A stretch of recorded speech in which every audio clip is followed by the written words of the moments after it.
മറ്റുള്ളവരെ തോൽപ്പിച്ച് നേടുന്ന വിജയം അത് ഏറ്റവും വലിയ ദൗർഭാഗ്യമാണെന്ന് നമ്മൾ തിരിച്ചറിഞ്ഞിട്ടുണ്ട്. നമ്മൾ വിചാരിക്കുന്നത് മറ്റുള്ളവരെ അങ്ങ് തോൽപ്പിച്ച് അവസാനിപ്പിച്ച് നേടുന്ന വിജയം അങ്ങ് ആഘോഷിക്കാൻ പറ്റുമെന്ന്. അത് ഏറ്റവും വലിയ ദൗർഭാഗ്യമാണ്. ഇന്നത്തെ വചനഭാഗത്തിൽ ഒരു ജാസനെ കുറിച്ച് പറയുന്നുണ്ട്. ജാസൻ അവൻ ആരാന്നറിയാവാം? ആ വചനഭാഗത്തിൽ ഇന്ന് നമ്മൾ വായിക്കാൻ പോകുന്ന വചനഭാഗത്തിൻ്റെ മുമ്പ് തന്നെ കൃത്യമായിട്ട് പറയുന്നുണ്ട്. ജാസൻ കോഴ കൊടുത്ത് മഹാപുരോഹിതനായവനാണ്. കാശ് കൊടുത്ത് അഴിമതി കാണിച്ച് മഹാപുരോഹിതനായത്. ഇത് വളഞ്ഞ വഴി മുഴുവനും അവൻ കണ്ടുപിടിക്കുന്നുണ്ട്. അവനെക്കുറിച്ച് അവസാനം പറഞ്ഞു വയ്ക്കുന്ന കാര്യമാണ്, ജാസൻ സഹപൗരന്മാരെ ഇടവിടാതെ കൊന്നൊടുക്കി.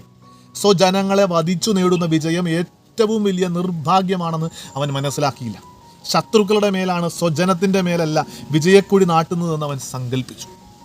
നമ്മൾ തോൽപ്പിക്കുന്നവർ പലരും നമ്മളുടെ ശത്രുക്കളാണെന്നാണ് നമ്മൾ വിചാരിച്ചുകൊണ്ടിരിക്കണേ. അതുകൊണ്ടാണ് നമ്മൾ അങ്ങ് തോൽപ്പിച്ച് വിജയം അങ്ങ് ആഘോഷിക്കാൻ നോക്കണം. എന്നിട്ട് എവിടെ എത്തി? എങ്ങും എത്തുന്നില്ല.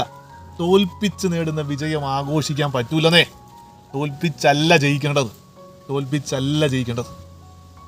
തോൽപ്പിച്ച് ജയിക്കാൻ നോക്കിയാൽ ഈ ജാസനെ പോലെ ഇരിക്കും. തിരിച്ചറിയാൻ പറ്റട്ടെ കേട്ടാ. ആ ജാസന് പറ്റിയ അബദ്ധം നമുക്ക് പറ്റാതിരിക്കട്ടെ. കാശ് കൊടുത്താൽ എല്ലാം കിട്ടുമെന്ന് ചുമ്മാ അങ്ങ് വിചാരിച്ച് വെക്കരുത്. അങ്ങോട്ട് എൻ്റെ ഹുങ്ക് ഉപയോഗിച്ച് എനിക്ക് അങ്ങോട്ട് അടിച്ചൊതുക്കിയാൽ എനിക്ക് ജയിക്കാൻ പറ്റുമെന്ന് വിചാരിക്കരുത്. വെറുതെയാ. ഈശോ നമ്മളെ അനുഗ്രഹിക്കട്ടെ.